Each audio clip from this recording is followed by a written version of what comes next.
Hello everyone, welcome to Brahmi academy. सभी का एक बार फिर स्वागत है हमारी हिस्ट्री की क्लास में। दोस्तों, पिछली क्लास में हमने हिस्टीरियोग्राफी यानी इतिहास लेखन की बात की थी और उसके बाद की क्लास में हमने इतिहास की विभिन्न परिभाषाओं के विषय में एक विस्तृत चर्चा की थी। तो अपनी पहली यूनिट से दो महत्वपूर्ण टॉपिक हम कंप्लीट कर चुके थे। एक इतिहास लेखन और उसका इतिहास, यानी इतिहास लेखन का इतिहास जिसको हम बोलेंगे हिस्टीरियोग्राफी, और साथ ही साथ इतिहास की विभिन्न परिभाषाएं कि अलग अलग विद्वानों ने इतिहास की क्या परिभाषाएं दी है, किस तरह से उसको देखा है, उनका इतिहास के विषय में एक मंतव्य क्या है या इतिहास के विषय में एक अभिमत क्या है, क्या सोच है, किस रूप में अलग अलग विद्वान इतिहास को देखते हैं, जिसको हम इतिहास की विभिन्न परिभाषाएं या इतिहास के विभिन्न विषय में विभिन्न मत जो रहे हैं कह सकते हैं। तो इस पर हमने चर्चा कर ली थी। दोनों ही टॉपिक बहुत महत्वपूर्ण हैं। एक दो प्रश्न इनसे हमेशा पेपर में रहते हैं, खासतौर पे इतिहास की परिभाषाओं से एक आध प्रश्न किसी विद्वान का नाम दे करके उससे संबंधित है, या वाइस वर्सा उल्टा भी हो जाता है। और हिस्टीरियोग्राफी भी अपने आप में एक महत्व उससे भी। आज की इस कक्षा में हम एक नया टॉपिक शुरू करने जा रहे हैं, जो है इतिहास का स्वरूप और उस पर चर्चा कि इतिहास का नेचर कैसा है, उसकी प्रकृति कैसी है, और उस पर एक चर्चा हम आज करेंगे।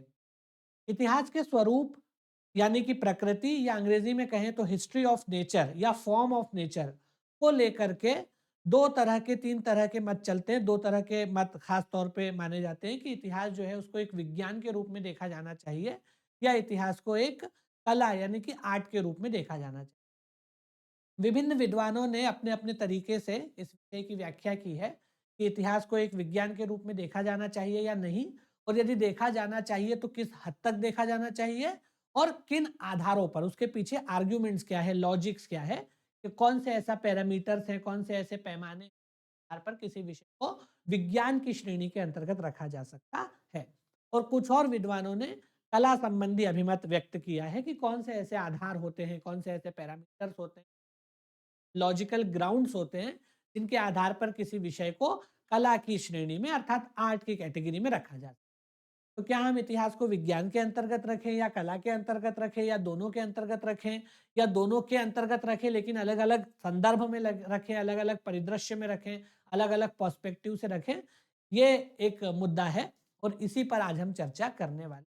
तो शुरू करते हैं हमारा आज का टॉपिक कि इतिहास विज्ञान है या कला है या दोनों है, और किस तरह से है, और इस पूरे टॉपिक को कहते हैं इतिहास का स्वरूप या इतिहास की प्रकृति, कि ये किस प्रकृति का है, किस स्वरूप का है, विज्ञान के स्वरूप का या कला के स्वरूप का या दोनों के। तो शुरुआत करते हैं। पहले हम बात करेंगे कि ये सब जो पूरा का पूरा आ, एक चर्चा उठती है या एक जो पूरा मंथन उठता है वो क्यों उठता है, इतिहास से संबंधित जो है, इतिहास का स्वरूप क्या है, ये विज्ञान है या कला, इन समस्याओं पर या इस एक मुद्दे पर काफी वाद विवाद रहा है। इस पर काफी चर्चा चली आ रही है बहुत लंबे समय से कि इतिहास को हम क्या माने, इसे हम कला माने या फिर विज्ञान माने।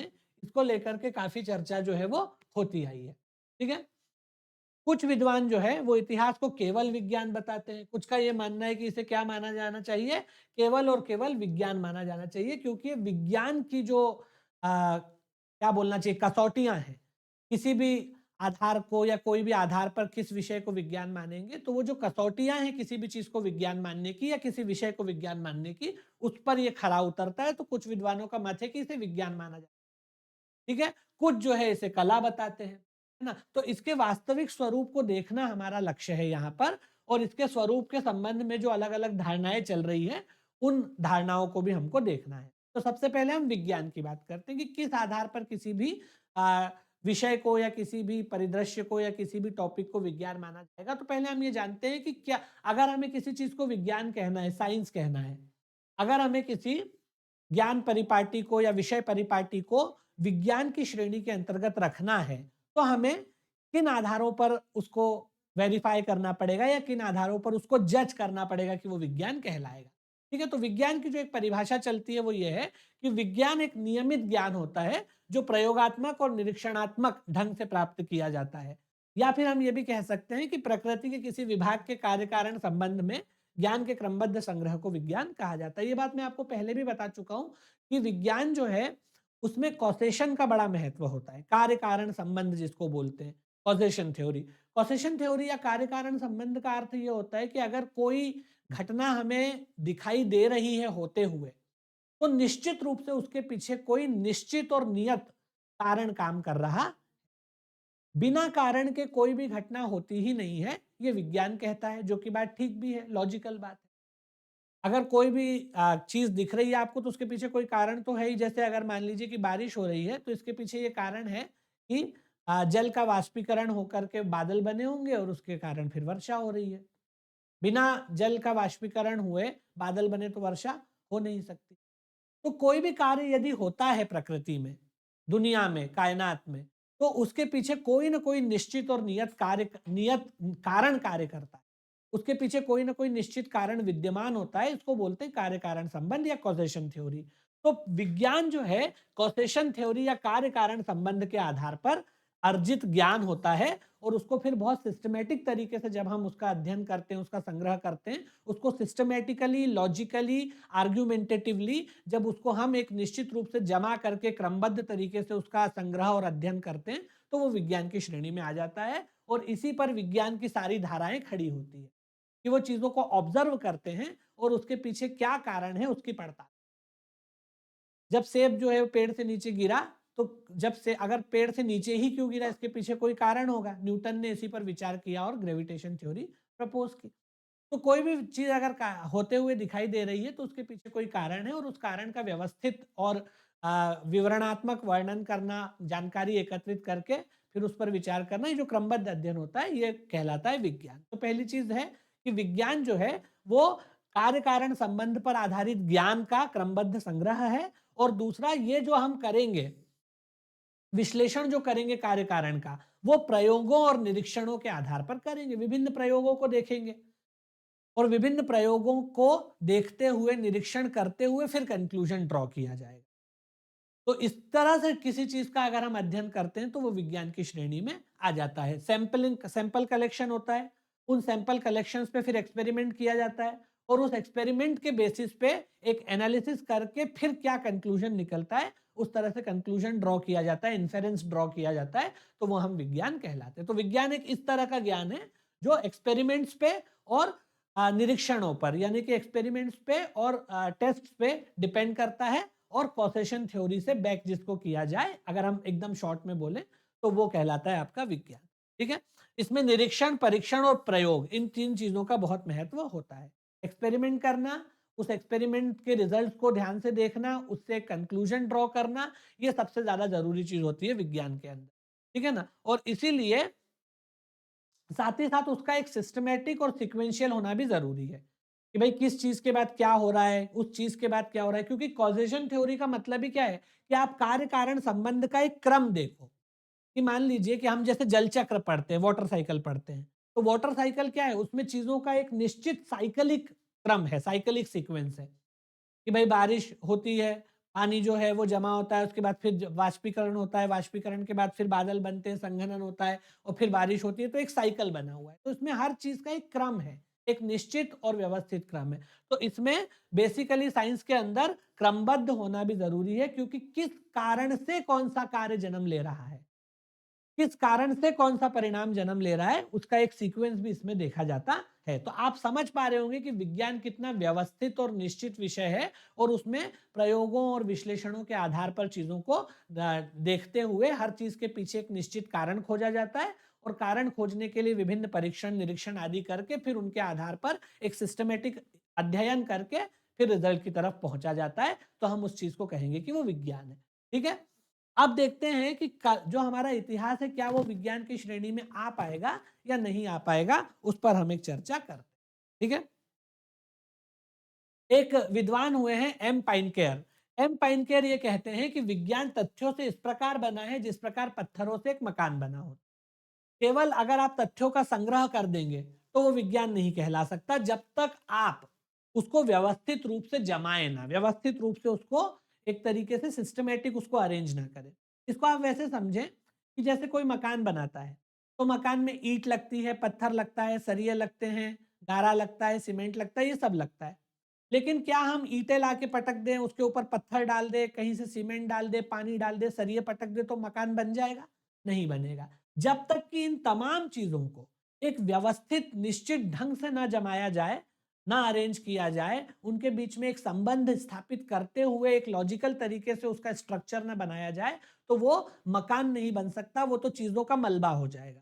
ठीक वैसे ही होता है तथ्यों के मामले में।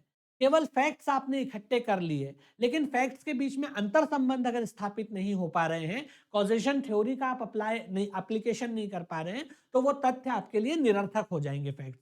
जैसे मेरे पास मैं मान लो कि इंडस वैली सिविलाइजेशन है।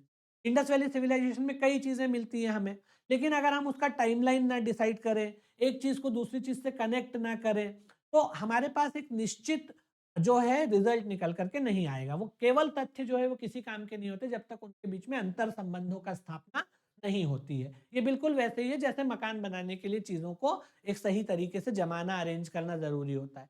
तो ये जो है पाइनकेयर का कथन है, एम पाइनकेयर नाम के विद्वान का, ये आप इसको याद रख सकते हैं। और इसीलिए इसमें क्रमबद्धता का, लॉजिस्टिक्स का और कॉसेशन थ्योरी का, चीजों को इंटरकनेक्ट करने का बहुत महत्व होता है। ठीक है ना? जिस प्रकार मकान बनाने के लिए हमें कनेक्ट करने के लिए क्या चाहिए? चूना या सीमेंट या गारा, जिससे हम फिलिंग करके कनेक्ट करते हैं। उसी प्रकार ज्ञान को भी अगर हमें विज्ञान बनाना है, यानी कि तथ्य को हमें इतिहास में कन्वर्ट करना है या ज्ञान को विज्ञान में कन्वर्ट करना है, तो उसके पीछे लॉजिक्स काम करेंगे। प्रमाण, एविडेंस, प्रूफ, इन सब का आधार बना करके और चीजों को कनेक्ट करते हुए चीजें होंगी। तो ये आपको पाइन केयर के बारे में याद रखना है। उसके बाद एक विद्वान हेक्सले करके हुए हैं। हेक्सले ने यह कहा है कि मैं उस ज्ञान को विज्ञान मानता हूं जो तर्क और प्रमाणों पर आधारित होता है। ये बिल्कुल वही बात है जो पाइन केयर ने कही है, बस कहने का तरीका थोड़ा सा अलग है। पाइन केयर उसको एक दृष्टांत के माध्यम से समझा रहे हैं, जबकि जो हेक्सले हैं, हेक्सले उसी बात को साधारण ढंग से कह रहे हैं। उनका ये मानना है कि जिस प्रकार से विज्ञान के अंदर अगर किसी चीज का एविडेंस नहीं है, प्रूफ नहीं है, तब तक उस ज्ञान को विज्ञान नहीं माना जाता। इसी तरीके से यहां पर भी होगा। ये तमाम जो है विज्ञान के बारे में कुछ कसौटियां हैं। किसी भी विषय को हम कब विज्ञान मानेंगे?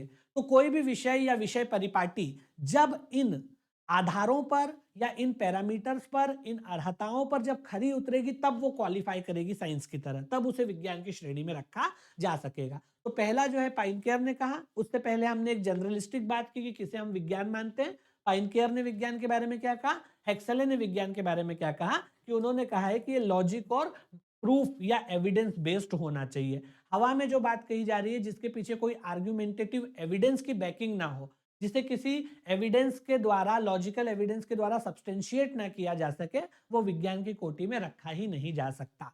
अब ये तो केवल हम आप देखेंगे कि ये तमाम परिभाषाएं कैसे हिस्ट्री पर अप्लाई होती।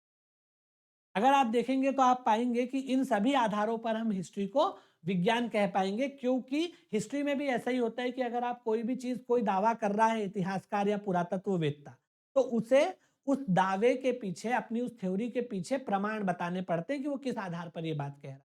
अगर उसके पास अपनी बात को सब्सटेंशिएट करने के लिए कोई किसी किस्म का कोई प्रमाण नहीं है, प्रमाण विभिन्न हो सकते हैं, चाहे फिर वो कोई अभिलेखीय साक्ष्य हो, चाहे फिर वो कोई आर्टिफैक्ट हो, चाहे फिर कोई वो रिटन दस्तावेज हो, it can be anything. But हाँ, उस अपनी कही बात को या दावे को सब्सटेंशिएट करने के लिए एक अकाट्य प्रमाण उसके पास होना चाहिए। तो यही बात विज्ञान के विषय में भी है जो कि हेक्सले ने कही, और यही बात इतिहास पर भी उसी तरीके से लागू होती है। इसीलिए हम ये कह सकते हैं कि विज्ञान, जैसे विज्ञान वैज्ञानिक विधियों से सत्य या असत्य की खोज करता है, ठीक ऐसे ही इतिहास में वैज्ञानिक विधियों से ही सत्य और असत्य, कोई भी ऐसी चीज जिसको लॉजिक पे प्रूफ ना किया जाए, भले ही फिर वो किसी किताब में लिखी हुई हो, इतिहास का हिस्सा उस तरह से नहीं बनती, केवल उसको पौराणिक मिथक के रूप में इतिहास देखता है। ठीक है ना? जैसे हमारे बहुत सारे ग्रंथ है, महाभारत है या रामायण है, ऐसे बहुत सारे मिथकीय ग्रंथ, केवल भारत ही में नहीं, दुनिया भर में मिथकीय ग्रंथ अरब में भी मिलते हैं, मिडिल ईस्ट में भी मिलते हैं, मेसोपोटामिया में भी मिलते हैं, नील नदी के क्षेत्र में, मिस्र में भी मिलते हैं। लेकिन अगर उसमें कुछ कथाएं ऐसी हैं जिनको लॉजिकल बेस पे प्रूफ नहीं कर सकते, जिसकी सत्यता की जांच नहीं की जा सकती, तो उसको मिथक का रूप दे दिया जाता है, न कि इतिहास का रूप दिया जाएगा। तो ठीक वैसे ही है कि जिस प्रकार विज्ञान जो है वो वैज्ञानिक विधियों से सत्य या असत्य की खोज, ठीक वैसे ही इतिहास भी साइंटिफिक विधियों से ही सत्य या असत्य की पड़ताल। ठीक वैसे जैसे मान लीजिए कि हमें कहीं पर ये लिखा हुआ मिलता है कि कनिष्क ने जिस वर्ष राज्याभिषेक करवाया था उसी वर्ष उसने एक नया कैलेंडर जारी किया था, जिसको हम लोग शक संवत के नाम से जानते हैं, और वो चल रहा है, उस तरह से चलता रहा बहुत दिनों तक। तो ये बात बिलीवेबल है, इसको माना जा सकता है। ठीक है ना? लेकिन अगर कोई इस तरह की बात कहे कि एक व्यक्ति है उसने इसको शाप दे दिया था और शाप देने की वजह से ये हो गया वो गया, तो वो चीजें जो है वो मिथक के रूप में चली जाएंगी, क्योंकि वो सत्यता की कसौटी पर वैज्ञानिक विधियों से खरी नहीं उतरेगी।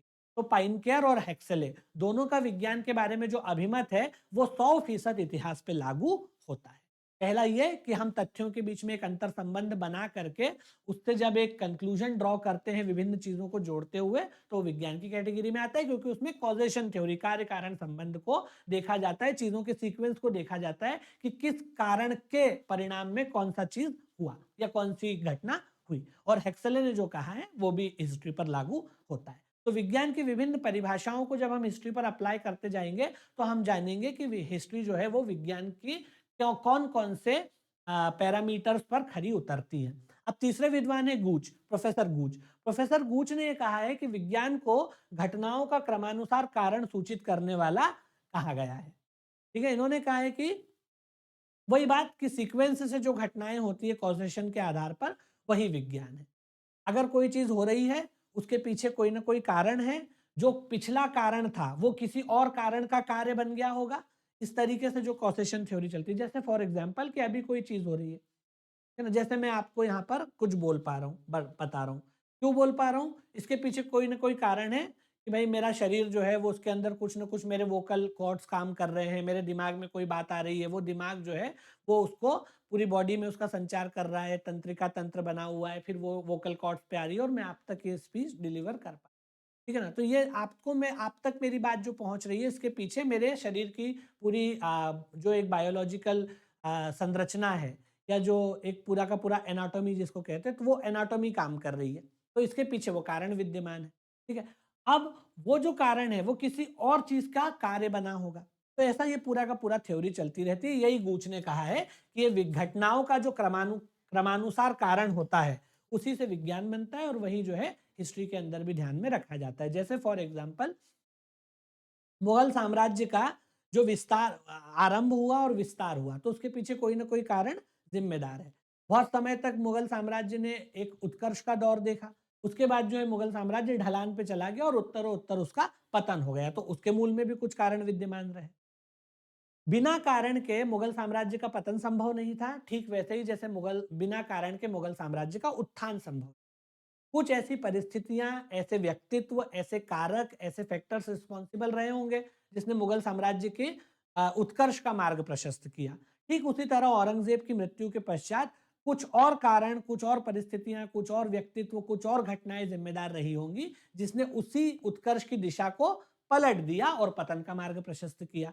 तो ये जो एक पूरा का पूरा सीक्वेंस ऑफ इवेंट्स होता है, इसी के आधार पर हम इतिहास को देखते हैं। अगर कोई ये बोले कि औरंगजेब की मृत्यु के बाद मुगल साम्राज्य का क्यों पतन हो गया, तो हम ये नहीं बोल सकते कि भाई जैसे हर आदमी आता है, हर आदमी ऊपर जाता है, उसका पतन हो ही जाता है, तो मुगल साम्राज्य का भी पतन हो, ऐसा नहीं कहेंगे। उसके पीछे हम निश्चित कारणों की पड़ताल करेंगे कि औरंगजेब की डेथ के बाद क्या ऐसी परिस्थितियां बनी जिसने उत्तरोत्तर मुगल साम्राज्य के पतन में भूमिका निभाई। जब हम ये पढ़ेंगे कि मुगल साम्राज्य का उत्कर्ष कैसे हुआ, तो उसमें भी यही पूरा की पूरी चीजें देखेंगे। तो एक घटनाओं का एक क्रमबद्ध अध्ययन हमें किसी निष्कर्ष तक पहुंचाता है, जैसे कि विज्ञान में होता है, ठीक वैसा का वैसे हिस्ट्री में भी होता है। ये गूच ने जो विज्ञान की परिभाषा दी उसके हिसाब से हिस्ट्री पर ये बात ठीक पहुंचती है। तो अब हमने विज्ञान की विभिन्न परिभाषाएं देखी, उसके आधार पर हमने ये देखा कि हाँ, उन पर्टिकुलर ग्राउंड्स पे कम से कम हम हिस्ट्री को साइंस की तरह क्वालिफाई करवा पा रहे हैं टू अ सर्टन एक्सटेंट। एक एक निश्चित सीमा तक, एक निश्चित हद तक हम जो है करवा पा रहे हैं विज्ञान के रूप में उसको क्वालिफाई, इसको इतिहास। अब थोड़ा सा और आगे बढ़ते हैं। इतिहास की वैज्ञानिकता के विषय में बहुत सारे विद्वानों को संदेह भी है, तो उन पर भी थोड़ी सी चर्चा करते हैं कि इसके विपक्ष में क्या तर्क दिए गए हैं।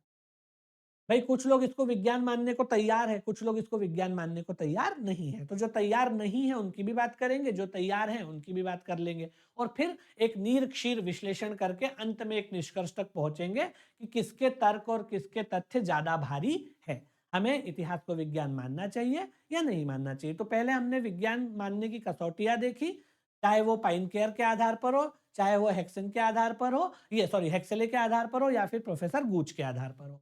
अब हम देखते हैं कि इतिहास को विज्ञान ना मानने के पक्ष में या इसके विपक्ष में, इतिहास मानने के विपक्ष में बोल लो, या तो इतिहास मानने के विपक्ष में या इतिहास ना मानने के पक्ष में क्या-क्या तर्क दिए गए हैं। पहला तर्क यह है कि इतिहास किसी निश्चित सिद्धांत या आदर्शों पर आधारित नहीं है, इसके द्वारा हम किसी निश्चित निष्कर्ष पर नहीं पहुंच। एक तर्क ये दिया गया। लोगों का ये मानना है कि इतिहास जो है वो बहुत निश्चित सिद्धांत पर आधारित नहीं होता, किसी निश्चित आदर्श पर, एक निश्चित प्रिंसिपल या आइडियल पे बेस नहीं होता, और इसीलिए बहुत बार या अधिकांश बार कोई निश्चित निष्कर्ष निकलता ही नहीं है। और जब इसके द्वारा किसी निश्चित सिद्धांत की स्थापना नहीं हो पाती तो उसे विज्ञान की संज्ञा किस प्रकार दी जा सकती? नहीं दी जा सकती, क्योंकि इससे कोई निश्चित सिद्धांत की स्थापना हो ही नहीं पाती है, क्योंकि कई बार ये अलग-अलग आधारों पर या अलग-अलग उस पे बेस बेस होता है। इसको अगर हम एक उदाहरण के माध्यम से समझें तो शायद आपको अच्छे से समझ में आएगा। जैसे कई बार शॉर्टेज ऑफ एविडेंस होता है, जो प्रमाण है वो पर्याप्त है ही नहीं, और वो प्रमाण इतने नाकाफी हैं, इतने अपर्याप्त है कि उससे हम बहुत निश्चित निष्कर्ष नहीं निकाल पाते। जैसे फॉर एग्जाम्पल हमारी सभ्यता, हमारी परंपरा में अगर हम देखें तो सिंधु घाटी के पतन संबंधी जो अभिमत है, इस पर कितना मत विभाजन है। कई लोग कहते हैं कि बाढ़ में डूब गई, कई लोग कहते हैं कि बाह्य आक्रमण से नष्ट हो गई, कई लोग कहते हैं कि सूखा पड़ा, नदियों ने मार्ग बदला, अलग-अलग अभिमत हैं। और कोई भी अभिमत जो है वो अपने आप में संपूर्ण नहीं है, हालांकि कुछ को मान्यता ज्यादा मिली हुई है, कुछ को। तो हम ये देख पाते हैं कि इस मामले में हम लोग एक तो प्रमाणों की अपर्याप्तता के चलते, एविडेंसेस की इनसफिशियंसी के चलते निश्चित निष्कर्ष तक पहुंच ही नहीं पाए। ठीक है, भविष्य में अगर मिल जाएगा तो ठीक है। ऐसे ही आर्य आक्रमण थ्योरी मतलब आर्यंस का जो सिद्धांत है कि आर्य मूल निवासी है या इन्वेजन के थ्रू आए हैं, इसमें भी इतना मत विभाजन है अलग अलग विद्वानों इतिहासकारों के बीच में कि कोई निश्चित निष्कर्ष तक लोग नहीं पहुंच। हालांकि आर्य आक्रमण थ्योरी को काफी हद तक स्वीकार किया जाता है, लेकिन फिर भी बहुत अलग अलग मायने इसके भी ले जाते हैं। अब जो नई रिसर्च वगैरह होती है उसमें कई बार इस पर भी लोग सवाल उठाते हैं और उसको सब्सटेंशिएट करते हैं अपनी बात। तो हम किसी निश्चित निष्कर्ष पर तो पहुंच ही नहीं पा रहे हैं, बहुत सारी चीजों के मामले में नहीं पहुंच। क्यों? क्योंकि हमारे पास जो प्रमाणों की उपलब्धता की कमी या न्यूनता या अभाव होने की वजह से ऐसा हो सकता है। और ऐसा हमेशा ही हो सकता है भाई, नहीं जैसे हमको अगर सिंधु घाटी सभ्यता की लिपि जब तक हम नहीं पढ़े तब तक हमें बहुत चीजें पता ही नहीं चलेंगी कि क्या हुआ, क्या होता था, और उसकी लिपि पढ़े जाने के अभी कोई आसार भी नहीं नजर आ रहे हैं। ठीक वैसे ही जब तक मिस्र की लिपि नहीं पढ़ी गई थी, रोसेटा स्टोन लोगों को नहीं मिला था, रोसेटा स्टोन के आधार पर इजिप्शियन सिविलाइजेशन को डिकोड नहीं किया गया था, तब तक उसके बारे में अलग ही तरह से लोग सोचते थे और अलग ही तरह की चीजें थी।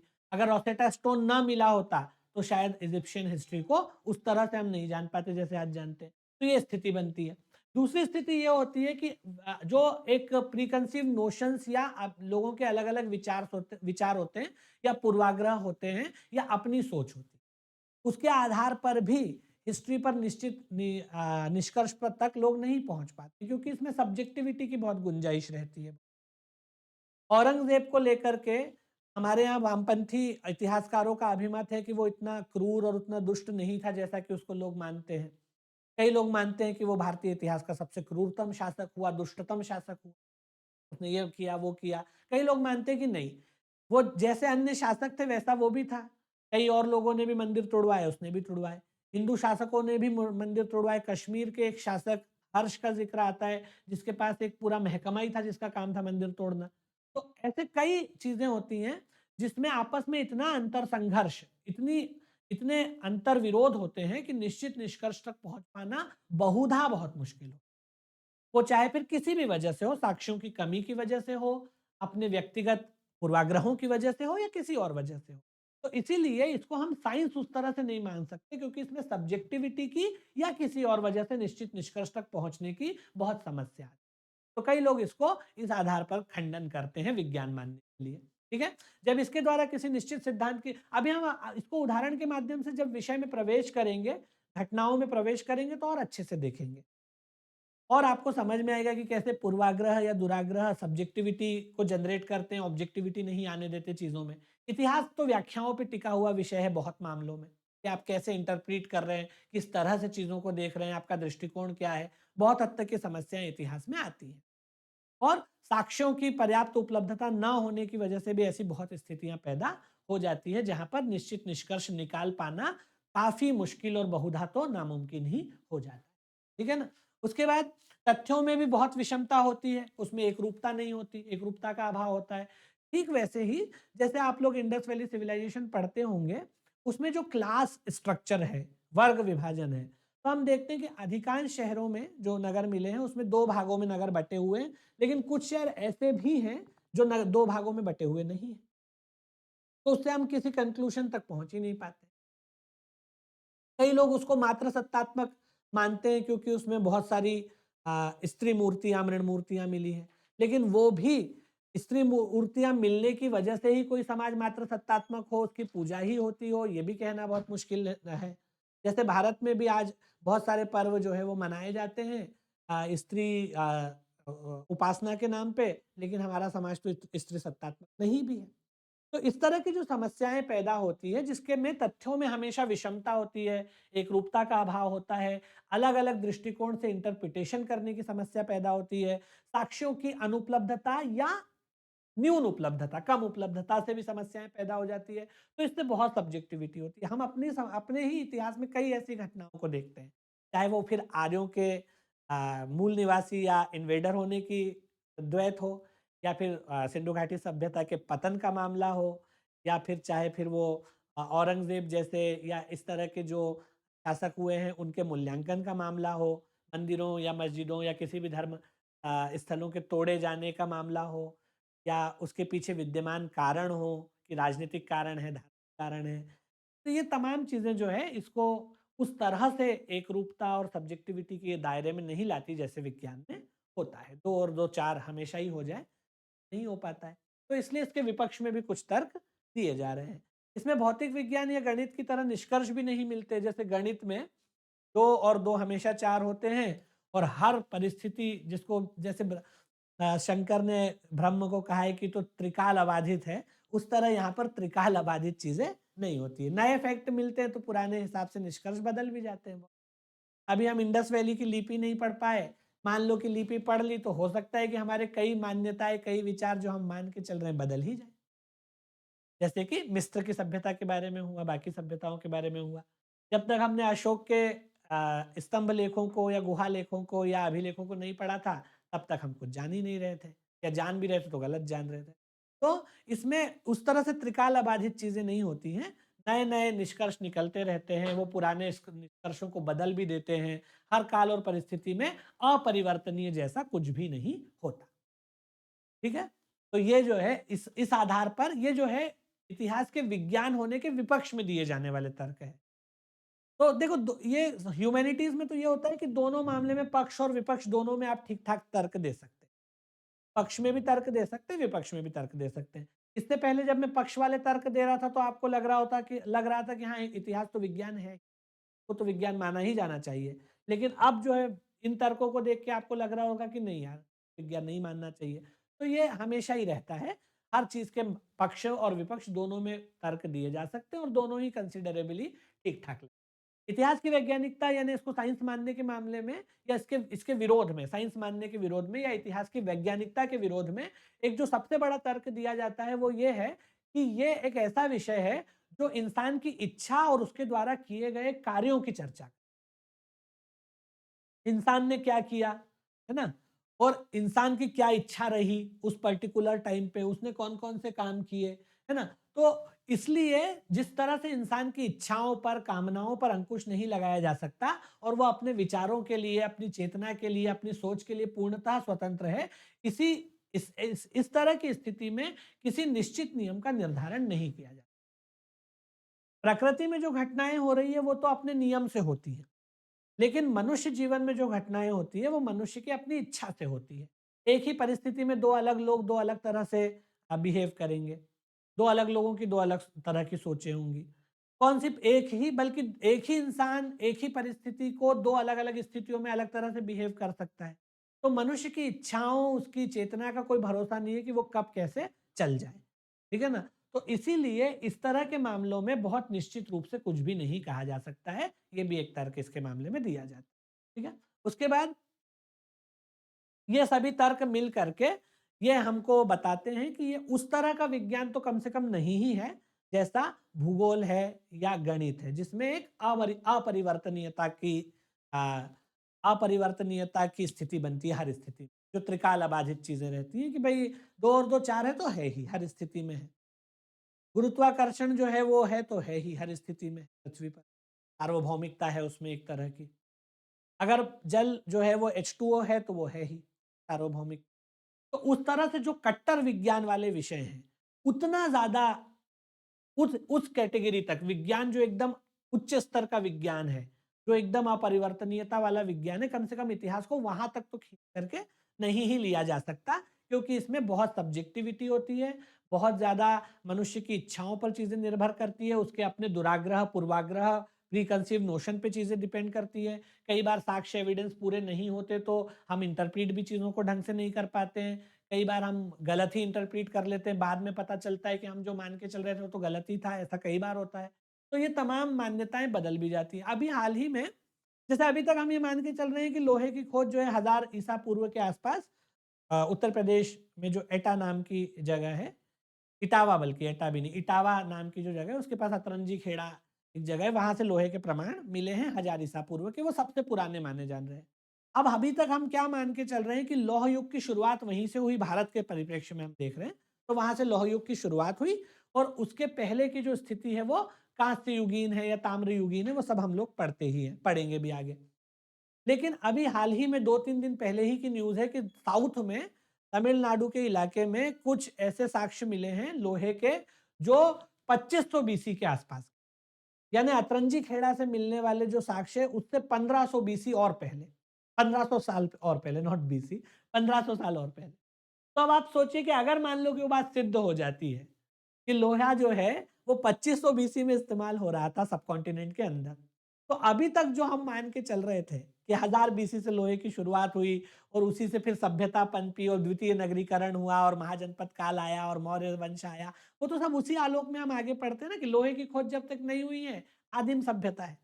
जैसे ही लोहे की खोज होती है तो किसानी शुरू हो जाती है, जीवन में सुरक्षा आती है, स्थायी बस्तियां बसने लगती है, भूमि जो है उत्पादन के साधन के रूप में उभरती है, आपस में भूमि को लेकर युद्ध होते हैं और फिर जनपद, महाजनपद, राज्य, साम्राज्य बनते हैं, तो वो पूरा एक सीक्वेंस है। लेकिन अगर मान लीजिए कि बात सिद्ध हो जाए कि सब कॉन्टिनेंट में उप महाद्वीप में उससे भी 1500 साल पहले लोहा यूज हो रहा था, तो हमारी सारी धारणाएं बदल जाए, अभी कैसे विज्ञान होगा।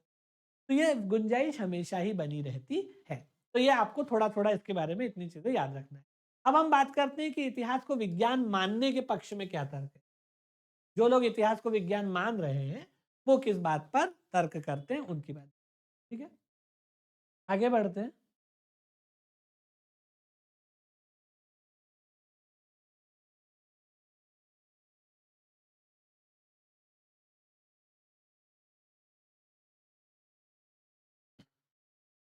जो लोग इतिहास को विज्ञान मानते हैं वो थोड़ा-सा फ्लेक्सिबल हो जाते हैं, थोड़ा-सा लीनिएंट हो जाते हैं। वो कहते हैं कि भाई विज्ञान भी एक तरह का विज्ञान नहीं है। 2 और 2 4 जो होता है, या ऊपर सेब उछालेंगे तो नीचे गिरवे करेगा, ये एक कोटि है विज्ञान। लेकिन विज्ञान भी एक आयामी, एक विमीय या यूनिक, इसको क्या बोलेंगे, मोनोलिथ नहीं है, एक तरह का नहीं है। विज्ञान की भी कई कोटियां होती है। कोई चीज एब्सोल्यूट विज्ञान है, कोई थोड़ा सा कम विज्ञान है, कोई थोड़ा और कम विज्ञान है। विज्ञान एक आयामी या एक रूपी नहीं है। एक विज्ञान जो है वो भौतिक और गणित और रसायन शास्त्र की कैटेगरी का है। लेकिन कुछ विज्ञान ऐसे हैं जो इस कोटि के विज्ञान नहीं है, मतलब जिसमें भौतिकी, रसायन या गणित आता है, उतने क्रिस्प और ड्राई विज्ञान नहीं है। कुछ विज्ञान ऐसे हैं जो विज्ञान की कुछ गुणों को समावेश करते, कुछ गुणों को छोड़ देते, थोड़ी फ्लेक्सिबिलिटी, थोड़ा सा उसमें ऊपर नीचे चीजें चलती है। तो हम इतिहास को एकदम एब्सोल्यूट विज्ञान तो नहीं मान सकते, लेकिन हाँ, जो थोड़े कम विज्ञान है वो मान सकते हैं, क्योंकि इसमें कुछ गुण तो विज्ञान के हैं, कुछ नहीं भी है। तो इस आधार पर हम इसको देखेंगे। तो जो लोग इसको विज्ञान मानते हैं वो अपने आप को थोड़ा सा एक तरह से एक दायरे में ले लेते हैं कि हम इसको भौतिकी वाला विज्ञान नहीं मानेंगे कि जैसा फिजिक्स है जिसमें एकदम मैथमेटिकल इक्वेशन प्रूव हो जाएगी, मैथमेटिकल फॉर्मूला कि भाई आप जैसे अब हम लोग क्या पढ़ते हैं, गुरुत्वाकर्षण आप निकालते हैं तो उसका जो फॉर्मूला है G m1 m2/r², वो हर जगह सही है, कभी वो गलत नहीं होता। उस तरह का विज्ञान है। अगर आप G निकाल रहे हो तो G m1 × m2/r² which is true in every case, वो एकदम एब्सोल्यूट साइंस। आप पाइथागोरस का प्रमेय पढ़ते हैं तो कर्ण का वर्ग जो है वो हमेशा लंब के वर्ग और आधार के वर्गों के योग के बराबर, कोई इफ एंड बट है ही नहीं, इसका कोई एक्सेप्शन नहीं। हर स्थिति में कर्ण का वर्ग, देखिए मैं त्रिभुज यहाँ पर बना भी नहीं पा रहा क्योंकि गणित पढ़ा ही नहीं है। ये कर्ण का वर्ग जो है ये हमेशा लंब और आधार के वर्गों के योग के तुल्य, का कोई एक्सेप्शन। अगर आप फोर्स का फॉर्मूला निकाल रहे हो तो जो फोर्स का फॉर्मूला है वही हमेशा कैलकुलेट करोगे तो फोर्स उतना है। अगर आप एक्सेलरेशन निकाल रहे हो तो जो एक्सेलरेशन का फॉर्मूला है हमेशा उतना, आप उसमें वैल्यू पुट करो उतना ही मान त्वरण का है। तो ये होता है क्रिस्प एकदम प्योर साइंस, ठीक है। तो ये इतिहास जो है ये प्योर साइंस नहीं है, साइंस तो है लेकिन प्योर साइंस नहीं है। तो ये लोग क्या कर रहे हैं, जो इसको विज्ञान मान रहे हैं, ये विज्ञान की कोटियां बना देते हैं। एक बहुत ज्यादा 100% वाला विज्ञान है, वो अलग ही कैटेगरी है। एक थोड़ा सा कम विज्ञान है, एक उससे थोड़ा सा कम है, जिसमें वैज्ञानिकता तो है लेकिन उस स्तर की क्रिस्प वैज्ञानिकता नहीं है, एकदम ड्राई वैज्ञानिकता नहीं है, उसमें थोड़ा सा फ्लेक्सिबिलिटी रहती है। तो इसको हम समझते हैं तो आपको ये चीज अच्छे से समझ में आएगी। इतिहास एक विज्ञान है, जो विद्वान इसकी वैज्ञानिकता की पुष्टि करते हैं उनका क्या मत है। इतिहासिक इतिहास की वैज्ञानिकता के विरुद्ध जो विचारधाराएं हमें प्राप्त है उन्हें हम व्यर्थ अथवा निराधार नहीं कह सकते। इन विचारधाराओं की वास्तविकता स्वीकार करनी पड़ेगी। ये बात तो सही है। इन लोगों का ये मानना है कि जो बातें इससे पहले वाले लोग बोल रहे हैं उसको काटा नहीं जा सकता। ये बात आप भी समझ पाए। जो भी तर्क या जो भी लॉजिक या जो भी आर्ग्यूमेंट पिछले वालों ने दिए हैं, जो इतिहास को विज्ञान नहीं मानना चाहते, उनके लॉजिक्स को आप काट नहीं सकते। वो तो सही बोल रहे हैं क्योंकि उनके पीछे लॉजिक काम कर रहा है। वो सही बोल रहे हैं, वो बोल रहे हैं कि भाई आपके पास अगर मान लो कि एविडेंस ही नहीं है तो आप कैसे निष्कर्ष पे पहुंचोगे। आप बता दो कि सिंधु घाटी कैसे नष्ट हुई, नहीं बता सकते। आप सिद्ध करो कि सिंधु घाटी सभ्यता जो है वो मात्र सत्तात्मक थी, नहीं बता सकते। आप बता दो कि आर्यंस कौन थे, आप नहीं बता सकते क्योंकि पक्ष और विपक्ष दोनों में तर्क मिल जाएंगे। ऐसी हजार स्थितियां हैं जहां इतिहास जो है वो निष्कर्ष पे नहीं पहुंचता और बदल जाता है बाद में निष्कर्ष। सही बात। आप पूर्वाग्रह मुक्त व्यक्ति भी नहीं बना सकते। लोगों के विचार दिमाग में कुछ ना कुछ पूर्वाग्रह रहते ही, वो कैसे चीज को देख रहा है वो दृष्टिकोण रहता ही है। कई बार तो जो जो बातें इतिहास की वैज्ञानिकता के विपक्ष में तर्क देने वालों ने दी है वो अकाट्य हैं, बहुत मामलों में उनको काटा नहीं जा सकता। इसीलिए जो लोग इतिहास को विज्ञान मानना चाहते हैं या इतिहास को विज्ञान की श्रेणी में रखना चाहते हैं, वो उन लोगों की बातों को मानते हुए विज्ञान की एक नई परिभाषा देते हैं। वो कहते हैं कि ये उस तरह का विज्ञान नहीं है जैसा आप मान रहे हो, भौतिकी की तरह, जो त्रिकाल अबाधित हो, हर स्थिति में सत्य हो, हर स्थिति में 100% सत्य हो, ऐसा नहीं। इतिहास जो है, जब हम उसकी वैज्ञानिकता की बात करेंगे तो हमें विज्ञान की परिभाषा में भी हल्का सा परिवर्तन करना पड़ेगा। कैसे करना पड़ेगा, ये बात कह रहे हैं। ये बात सही है कि इतिहास भौतिक विज्ञान की भांति एक शुद्ध विज्ञान नहीं है, वही जो बात मैं बोल रहा हूँ वही यहाँ पर लिखी हुई है, और ना इसमें प्रयोग उस तरह से किए जा सकते।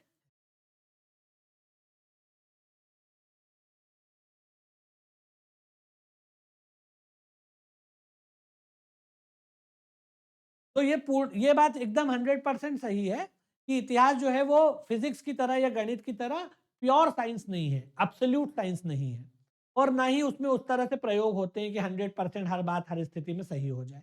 आप दो और दो जोड़ो तो हमेशा चार हो जाए।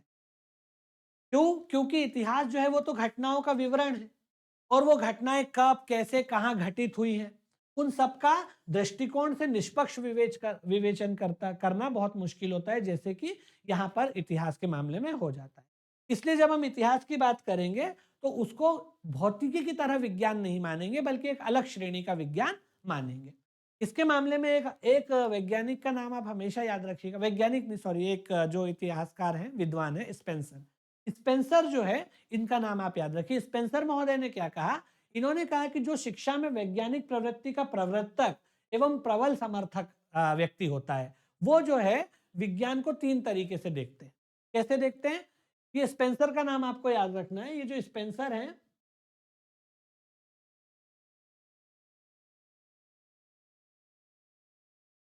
इसका नाम आप याद रखिए स्पेंसर का। स्पेंसर जो है, इन्होंने माना कि विज्ञान की एक श्रेणी नहीं है, विज्ञान की 3 श्रेणियां हैं। एक होता है एब्सोल्यूट विज्ञान, शुद्ध विज्ञान। एक उससे थोड़ा कम वाला विज्ञान होता है जिसमें कुछ बातें आती कुछ नहीं आती, जिसको सूक्ष्म सूक्ष्म स्थूल विज्ञान बोला। और तीसरा जो है वो स्थूल विज्ञान है। तो इसने 3 भागों में उसको बांटा और कहा कि अब हम अगर इतिहास के मामले में बात करेंगे तो फिर हम उसको किसी न किसी में थोड़ा बहुत अरेंज कर पाएंगे। कुछ मामलों में वो पूरा ही सूक्ष्म विज्ञान हो जाएगा, कुछ में वो स्थूल सूक्ष्म हो जाएगा, कुछ में स्थूल हो जाएगा। इस तरह से फिर हम उसकी वैज्ञानिकता को मैनेज कर लेंगे। तो आप सबसे पहले तो स्पेंसर का नाम याद रखो। स्पेंसर ने कहा कि वैज्ञानिकता जो होती है वो, अगर आप उसको एकदम अड़ जाओ कि 900% 2 और 2 4 होना ही चाहिए, हर स्थिति में होना ही चाहिए, तो ये दरअसल अगर आप ऐसे अड़े रहते हो किसी चीज को लेकर के, तो ये अपने आप में अवैज्ञानिक बात है। विज्ञान के प्रति अगर आप इतना ज्यादा दुराग्रह पाल लोगे, इतना स्ट्रॉन्ग पूर्वाग्रह या आग्रह पाल लोगे, विज्ञान के प्रति भी अगर आप बहुत बहुत कठोर किस्म का आग्रह है आपका, तो वो एक तरह की अवैज्ञानिकता कहलाएगी, क्योंकि आप चीजों की प्रकृति में अंतर ही नहीं समझ पा रहे हो। अगर आप ये बोलोगे हर स्थिति में 2 और 2 4 होना ही चाहिए, तो आपसे बड़ा फिर कट्टर आदमी कौन होगा? कोई भी नहीं होगा। क्योंकि दुनिया में हर चीज का नेचर एक जैसा है क्या? नहीं है। हर चीज की प्रकृति एक जैसी है क्या? नहीं है। क्या हर चीज एक ही ढर्रे पे काम करती है? नहीं करती। तो जब दुनिया में वस्तुओं का, घटनाओं का, स्थितियों का स्वभाव और प्रकृति भिन्न भिन्न है, तो विज्ञान की परिभाषा एक कैसे हो सकती है? कुछ मामलों में कुछ चीज लागू होगी, कुछ मामलों में कुछ चीज लागू होगी। इसलिए स्पेंसर ये मानता है कि अगर आप बहुत कट्टर हो विज्ञान को लेके भी, जैसे कि मार्क्सिस्ट लोग जो है मार्क्स को लेके बहुत कट्टर है, उनसे बड़ा अवैज्ञानिक कोई नहीं हो सकता। जो लोग किसी भी चीज को लेके कट्टर है, वो वैज्ञानिकता का दामन छोड़ देते हैं, क्योंकि वो एक ही तरह से चीजों को देखते हैं, जैसे हमारा मार्क्सिज्म है। मार्क्स की थ्योरी को लोग इतना अकाट्य मानते हैं कि वो उसमें परिवर्तन करना ही नहीं चाहते, संशोधन करना ही नहीं चाहते। ठीक ऐसे ही स्पेंसर ने भी कहा है कि वैज्ञानिक प्रवृत्ति जो है वो थोड़ा सा फ्लेक्सिबिलिटी पे चलती है, उसमें आपको थोड़ा सा लोच होना जरूरी है। और इसीलिए इसने कहा कि हम 3 भागों में विज्ञान को बांटते हैं, एक सूक्ष्म विज्ञान जो एब्सोल्यूट साइंस है, एक सूक्ष्म स्थूल विज्ञान और एक स्थूल विज्ञान। सूक्ष्म विज्ञान में इसने किसको रखा? गणित और तर्कशास्त्र, जिसमें 2 और 2 4 ही हो जाएंगे, 4 और 4 8 ही हो जाएंगे। लंब का सॉरी कर्ण का वर्ग हमेशा लंब और आधार के वर्गों के योग के तुल्य ही होगा। इसमें इसने इसको रखा कि ये तो कभी भी इसमें इसका कोई एक्सेप्शन ही नहीं है। ए का वर्ग प्लस बी का वर्ग, ए और ए प्लस बी का होल स्क्वायर हमेशा ए का वर्ग धन बी का वर्ग धन 2ab के बराबर ही होगा। इसका कोई एक्सेप्शन है ही नहीं गणित और रीजनिंग का। तर्कशास्त्र का मतलब या रीजनिंग से, लॉजिकल रीजनिंग, जिसमें फॉर्मूला होते हैं। आप फॉर्मूला में वैल्यू पुट करो, वही आएगा जो आना है, पहले से निर्धारित, तो उसमें कोई इफ एंड बट नहीं। तो यहाँ रीजनिंग और मैथ्स को इसने काय में रखा। तर्कशास्त्र मतलब लॉजिकल रीजनिंग, वो सूक्ष्म विज्ञान। दूसरा होता है स्थूल सूक्ष्म स्थूल विज्ञान। या इसको स्थूल सूक्ष्म विज्ञान भी कुछ किताबों में लिखा रहता है। स्थूल पहले लिख दो, सूक्ष्म बाद में लिख दो, ये कई बात है। स्थूल सूक्ष्म विज्ञान क्या होता है? इसने कहा कि इसके अंतर्गत भौतिकी और रासायनिक विज्ञान वाले विषय आते हैं, जिनमें 98% तो चीजें जो है वो तर्क पर काम करती है, 95% भी काम करती है, लेकिन 5-7% एक्सेप्शन हमेशा होते हैं, जो मूल नियम को फॉलो नहीं करते, ऐसे अपवाद रहते हैं। जैसे आपको मैं उदाहरण से समझाऊं, थोड़ा स्कूल में तो सभी ने भौतिकी पढ़ी होगी। सभी धातुएं ठोस होती है, लेकिन पारा द्रव है। All metals are solid in nature, but mercury is liquid in nature, although it's a metal, very much metal। ये है मेटल, लेकिन फिर भी ठोस नहीं है, द्रव है। तो भाई जब सभी धातुएं ठोस है तो ये क्यों नहीं ठोस है? या तो इसको धातु मत मानो, पर धातु तो ये है। 3 इलेक्ट्रॉन्स होते हैं बाहर के ऑर्बिट में, अणु के अंदर, मतलब सॉरी परमाणु के अंदर। मॉलिक्यूल के, सॉरी मॉलिक्यूल बोल रहा हूँ, एटम के आउटर ऑर्बिट में फ्री इलेक्ट्रॉन है, तो धातु तो ये है, लेकिन इसका जो अवस्था है वो द्रव है। तो कुछ ऐसे विज्ञान होते हैं जिनमें 95% मामलों में चीजें ठीक ठीक चलती हैं, लेकिन 5-10% हमेशा एक्सेप्शन चले जाते हैं। ठीक है। ठीक वैसे इस रसायन विज्ञान में भी ऐसी कई चीजें होती हैं जहां पर थोड़ा बहुत एक्सेप्शंस की गुंजाइश बनती ही बनती है। ठीक है, तो ऐसे भी मामले बन जाते हैं। ऐसे कई मामले आते हैं विज्ञान में। भौतिकी में तो बहुत सारे एक्सेप्शन, जैसे धातु कुचालक सुचालक के मामले में आता है कि सभी धातुएं या इसकी विद्युत की सुचालक होती है, लेकिन कुछ धातु कुचालक भी हो सकती है। ऐसी स्थिति जो है उसको बोलेंगे सूक्ष्म स्थूल। और तीसरा होता है स्थूल विज्ञान। स्थूल विज्ञान में क्या होता है कि यहाँ पर चीजें जो हैं वो बहुत हद तक उसमें एक सब्जेक्टिविटी भी हो जाती है, लेकिन साथ ही साथ उसमें ऑब्जेक्टिविटी भी रहती है। दोनों चीजें रहती हैं। इसका सब्जेक्टिविटी रहती है और ऑब्जेक्टिविटी भी रहती है, दोनों का एमेलगमेशन रहता है। लेकिन इसको विज्ञान मानने का कारण यह है कि इसको सिस्टमेटिक ढंग से कम पढ़ा तो जाता ही है। इसमें बहुत ज्यादा हद दर्जे की छूट नहीं होती आपको। एक सिस्टमेटिक अध्ययन, इसका क्रमबद्ध अध्ययन किया जाता है, कॉसेशन थ्योरी को इसमें ध्यान में रखा जाता है, तो वो तमाम जो गुण हैं साइंस के वो इसमें होते हैं। जैसे मैं आपको बताता हूँ, इतिहास इसी कैटेगरी में मैं उदाहरण के माध्यम से समझाऊंगा तो आपको अच्छे से समझ में आएगा। जैसे अपन उदाहरण से इसको समझते हैं, जैसे मान लो कि विज्ञान का एक क्वालिटी या एक गुणधर्म ये है कि इसको व्यवस्थित ढंग से पढ़ा जाए, सिस्टमैटिक, व्यवस्थित और क्रमबद्ध, systematic and sequential. Should I write it in English as well, or shall I only utter? व्यवस्थित और क्रमबद्ध में व्यवस्थित मतलब सिस्टमैटिक, और क्रमबद्ध का मतलब होता है सीक्वेंशियल। मतलब एक एक बढ़िया सिस्टमैटिक अध्ययन करना चाहिए किसी भी विषय का, तो वो विज्ञान आ जाएगा। ठीक है। दूसरा, कार्य कारण संबंध को देखा जाए, कॉजेशन थ्योरी को देखा। तीसरा, कोई लॉजिक और कारण के आधार पर ही कोई निष्कर्ष तक पहुंचा जाएगा। अगर आप किसी बात को निष्कर्ष के रूप में बोल रहे हो तो उसके पीछे आपको लॉजिकल कारण देना पड़ेगा। ये बातें तो साबित होती हैं। और बनते कोशिश जहां तक संभव हो, एज लॉन्ग एज पॉसिबल, इसी सिद्धांत पर चला जाएगा। कम से कम इसका उल्लंघन आप बहुत उल जुलूल तरीके से, मनमाने ढंग से, आर्बिट्री लेवल पे, अपनी इच्छा अनुसार मनमाने ढंग से, आर्बिट्री लेवल पे, मन माफिक इसमें परिवर्तन नहीं कर सकते। जहां तक संभव होगा, इंसान के बस में जहां तक है, वो व्यवस्थित और क्रमबद्ध अध्ययन करेगा, एकदम कॉजेशन थ्योरी का ध्यान रखेगा, कार्य कारण संबंध का ध्यान रखेगा। कोई चीज हो रही है तो उसके पीछे क्या लॉजिकल ग्राउंड है, क्या लॉजिकल कारण है, क्या आर्ग्यूमेंट है, और किस वो निष्कर्ष पे पहुंच रहा है तो किस आधार। जहां तक संभव हो इनका ध्यान रखेगा, उल जलूल बातें या मनमानी बातें नहीं करेगा, तो उसको विज्ञान मान सकते। भले ही फिर उसमें थोड़ा बहुत ऊंच नीच की गुंजाइश हो, क्योंकि ये होता है कि हमारे पास अगर मान लो एविडेंस ही नहीं है या कम एविडेंस है, तो जो एविडेंस है उसके आधार पे आप जो मानना चाहो मानो। फिर बस ये कि उसको तर्क से सिद्ध करो, सब्सटेंशिएट करो अपनी बात को।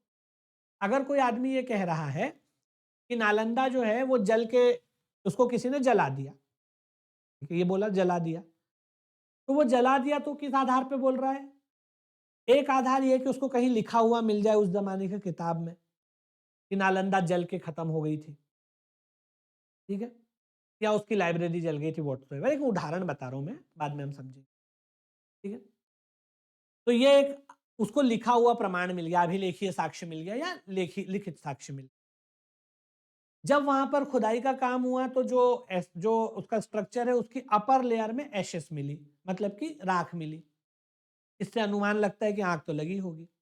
ठीक है, अब इस आधार पर यह बोल सकते हैं कि जलने की वजह से कुछ नुकसान हुआ होगा, लेकिन पूरी नालंदा यूनिवर्सिटी जलकर ही खत्म हो गई, ये कहना फिर भी संभव नहीं है। क्योंकि आग लगने के बाद आगे तो लगती है, लेकिन ऐसा थोड़ी कि उसके बाद यूनिवर्सिटी खत्म हो जाए। आग लगने के बाद वापस लोगों ने पढ़ाना शुरू कर दिया होगा। कुछ किताबें जल गई होंगी, जली होंगी, कुछ ज्यादा ही किताबें जल गई होंगी, कुछ और पांडुलिपियां होंगी, नहीं भी होंगी तो विद्वत्ता तो खत्म नहीं होती। स्टूडेंट्स थे, लोग थे, समाज में तो विद्वत्ता थी, फिर से शुरू हो गई होगी। पत्थर की चीजें किस हद तक जली होगी? पत्थर का स्ट्रक्चर था, किताबें जल सकती है, लकड़ी जल सकती है, पत्थर तो जल नहीं सकता। या फिर उसको तो एक जो है, अब इसी बात पर कितनी बातें आ गई, लेकिन हाँ, इसके पीछे एक लॉजिक तो है कि भाई अगर आपको राख मिल रही है तो नालंदा जली होगी, लिखा हुआ मिल रहा है तो सही मानना पड़ेगा। ठीक है, अगर किसी ने लिखा है तो कुछ कोई ये भी बोल सकता है कि ये बहुत बात का वर्णन है, हो सकता है तब तक किंवदंतियां उसमें शामिल हो गई हो।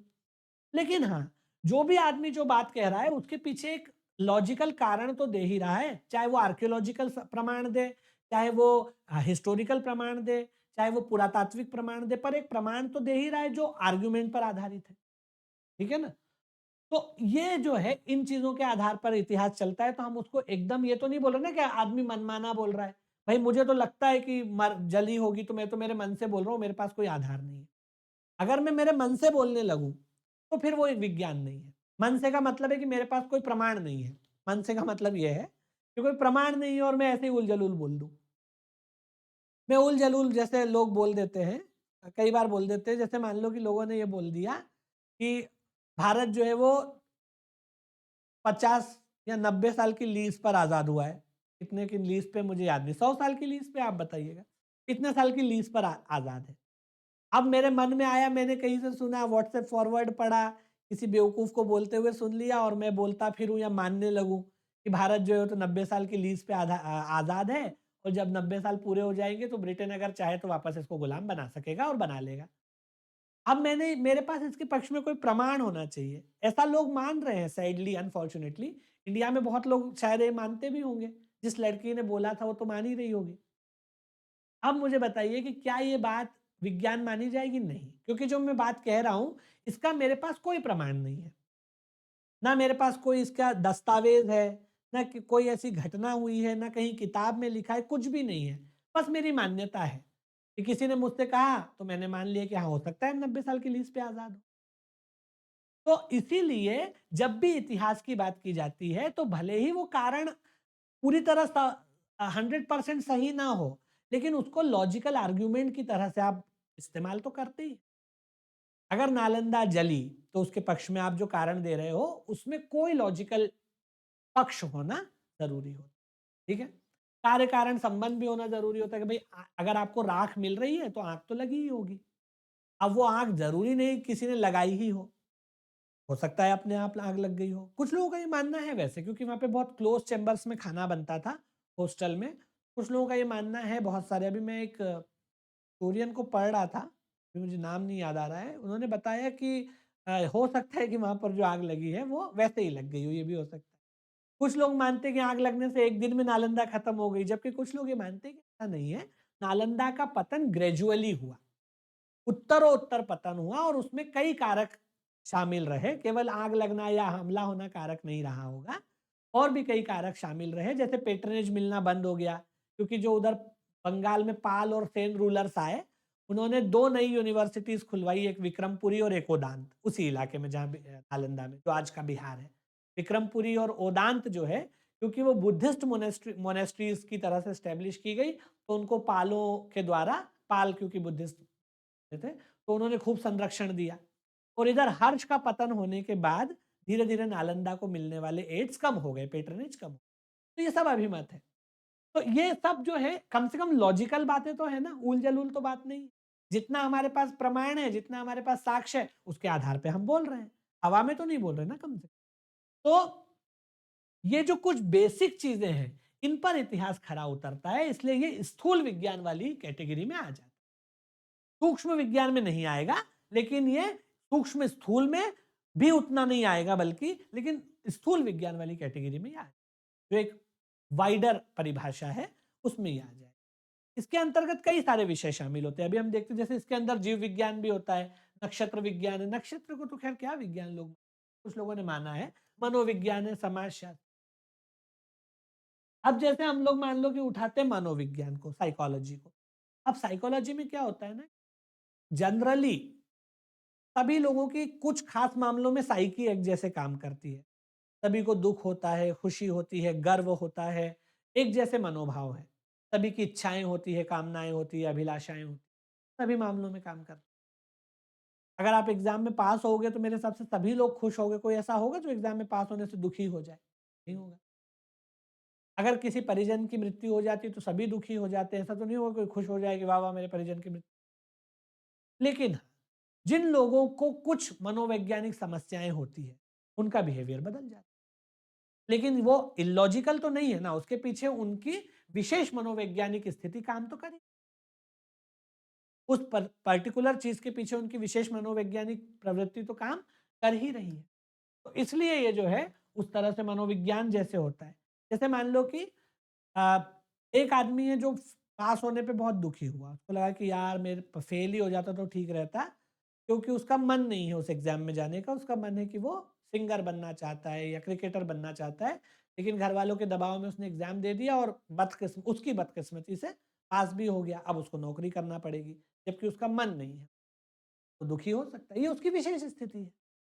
तो ऐसी परिस्थिति, लेकिन उसके पीछे लॉजिक तो है ना, उसका कारण तो है ना, उसका खुद का कारण जो है। तो इस तरह के जो विषय होते हैं वो स्थूल विज्ञान के अंतर्गत आते हैं। समाजशास्त्र भी एक ऐसा ही विषय है। इसमें भी कार्य कारण संबंध देखा जाता है।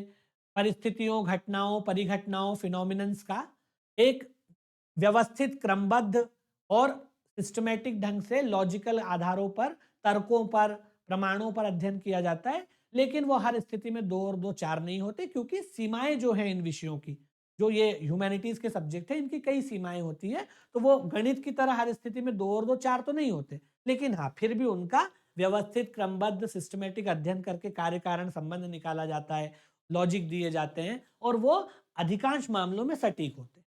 जो एक्सेप्शंस भी होते हैं उसके पीछे भी कारण अलग हो जाते हैं।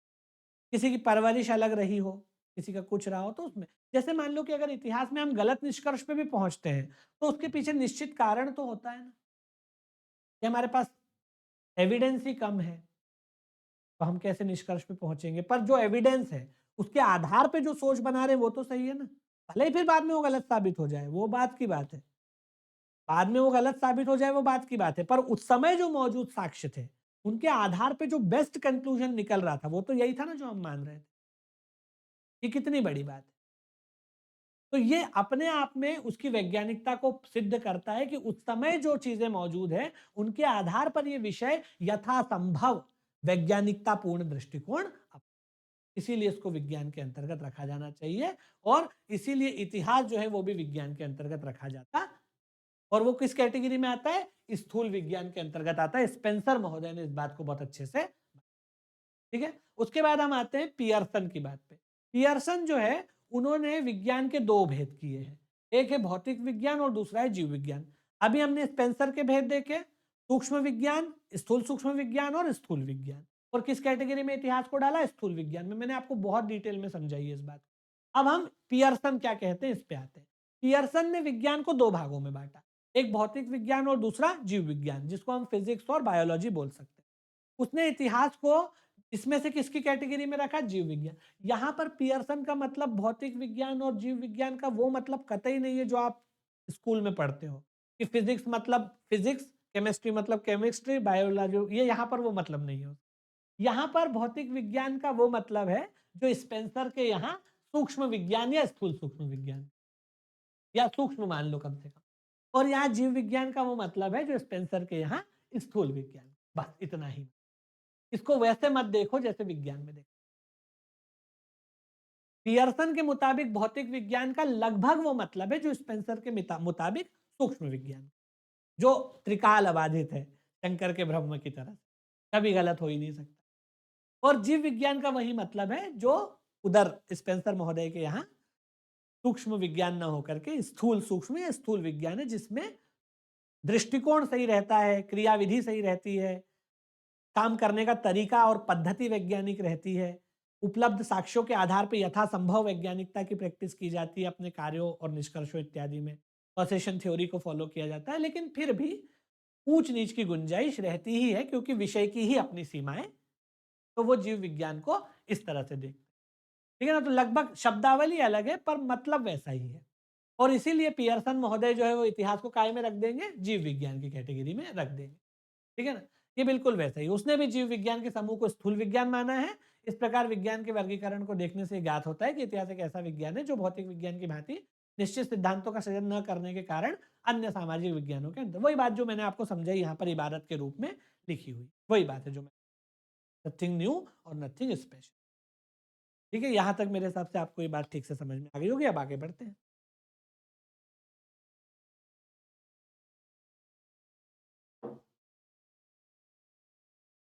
अब एक प्रोफेसर घाटे का नाम इसमें आता है। प्रोफेसर घाटे जो हैं उनकी बात, हम यहाँ तक आपको क्लियर हो गया होगा। पियर्सन के भौतिक और जीव विज्ञान जो है, वो जो हम भौतिक और जीव विज्ञान स्कूल कॉलेज में पढ़ते हैं वो नहीं है। यहाँ भौतिक का मतलब स्थूल विज्ञान, सॉरी, सूक्ष्म विज्ञान से। सूक्ष्म मतलब क्रिस्प एकदम। और यहाँ पर जो उनका जीव विज्ञान है उसका मतलब सामाजिक विज्ञानों से जो स्थूल सूक्ष्म या स्थूल विज्ञान आ जाते हैं, ठीक है। और वही बात है कि उन्होंने भी इसी आधार पे इसको माना। प्रोफेसर घाटे की हम बात करते हैं, प्रोफेसर घाटे ने भी थोड़ा-सा इतिहास की वैज्ञानिकता पर विचार किया है और प्रोफेसर घाटे ये कहते हैं कि इतिहास जो है एक आलोचनात्मक विज्ञान है, जिसके द्वारा हम किसी तथ्य, घटना अथवा किसी वस्तु को छानबीन छानबीन मतलब इंक्वायरी, उन्होंने इंक्वायरी शब्द का प्रयोग किया है। इंक्वायर करते हुए किसी वास्तविकता या सत्य निर्णय पर पहुँचते हैं और उसका उसी के अनुरूप अर्थ निकालते हैं। वही बात जो मैं आपको समझा रहा था, वही बात प्रोफेसर घाटे ने कही। प्रोफेसर घाटे कहते हैं कि इतिहास का जब हम अध्ययन करते हैं, इतिहास की जब हम स्टडी करते हैं, तो हम एक आलोचनात्मक दृष्टिकोण अपनाते हैं। आलोचनात्मक का मतलब होता है विश्लेषण परक दृष्टिकोण। हमारे सामने जो तथ्य है, जो डेटा है, जो सामग्री है, जो किताबें हैं, जो फैक्ट्स हैं, उनको देखने के लिए हम कैसा दृष्टिकोण अपनाते हैं? एक वस्तुनिष्ठ दृष्टिकोण, ऑब्जेक्टिव दृष्टिकोण अपनाने की कोशिश करते हैं। विश्लेषण परक दृष्टिकोण उन चीजों का हम परीक्षण करते हैं, जांच करते हैं, इंक्वायर करते हैं, छानबीन करते हैं और उसके आधार पर जहां तक संभव हो, अपनी सीमाओं के दायरे में रहते हुए भी जहां तक संभव हो, सत्य और वास्तविक निर्णय पर ही पहुंचने की कोशिश करते हैं और उसी के अनुरूप अर्थ निकालते हैं। तो हम अपने दायरे में रहते हुए जिन चीजों पर हमारा नियंत्रण है, उसके दायरे में रहते हुए तो हम हमेशा वैज्ञानिक तरह से ही काम कर रहे हैं ना। अब जो चीजें हमारे नियंत्रण में ही नहीं है उसका हम कुछ भी नहीं कर सकते, we can't do anything about that. Like availability of sources, if there is not enough availability of sources or there is scarcity of sources or evidences, then it's not in our hands. What can we do at the end of the day? We can perform we can perform the scientific proceedings to the maximum of our capability. जहां तक हम अपनी capacity में रहते हुए वैज्ञानिक हो सकते हैं, होते हैं इतिहास के अध्ययन में। इसीलिए इतिहास वैज्ञानिकता की कैटेगरी में आता है।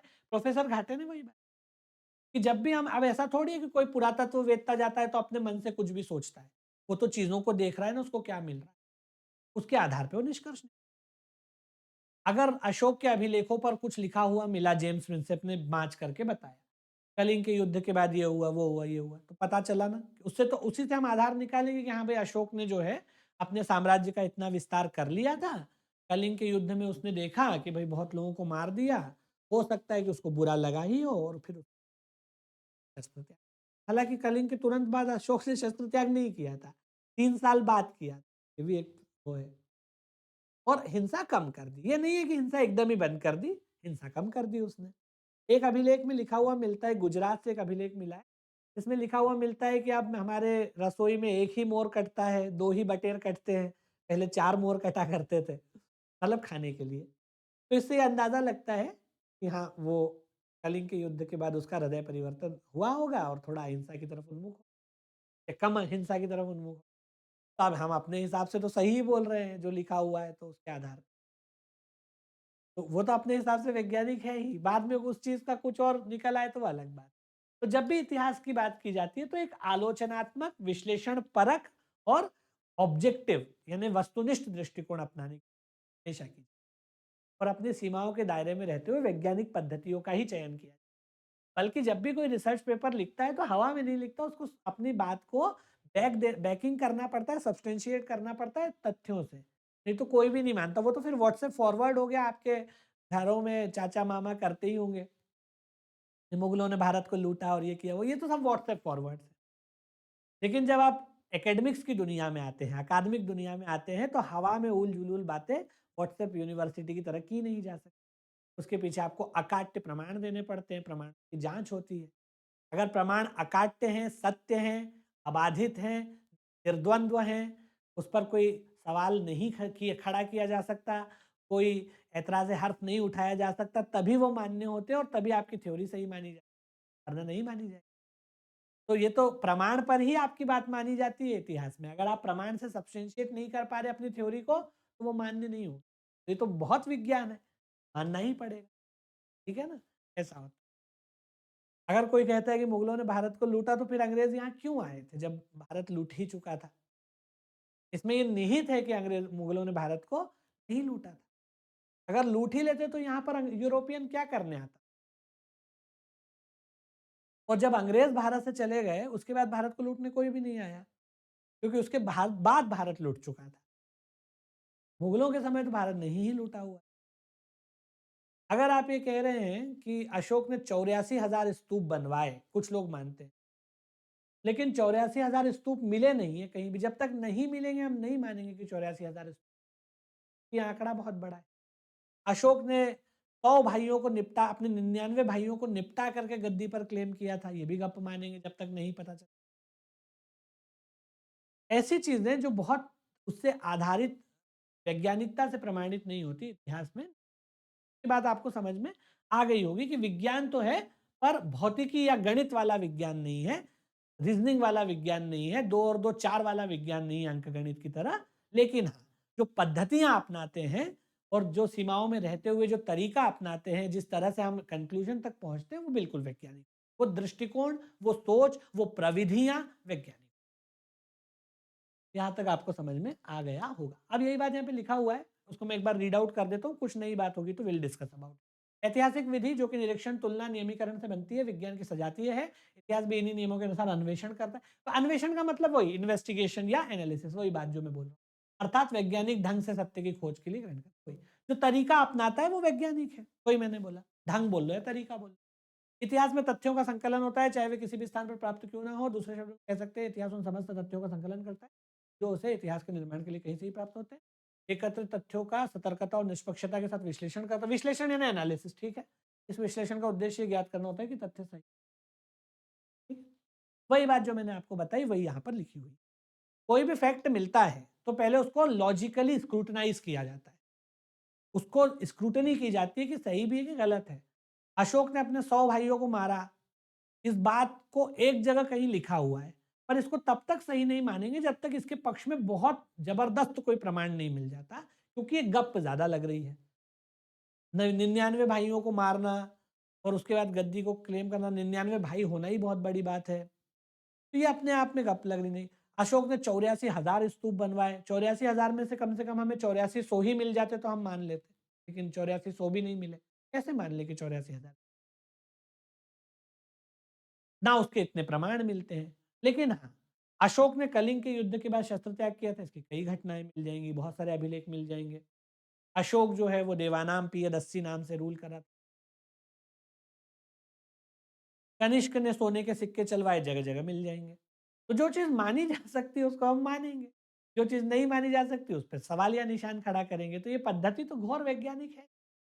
तो ये बात यहाँ पर, ठीक है ना? तो इससे आप ये जो है, इस पूरे को रीड आउट करके इस निष्कर्ष पर पहुँच सकते हैं कि इतिहास विज्ञान जो अंत में विश्लेषण और तुलनात्मक निरीक्षण पर सत्य पर पहुँचते हैं। वही बात जो मैंने आपको कही है, यहाँ पर लिखी हुई है।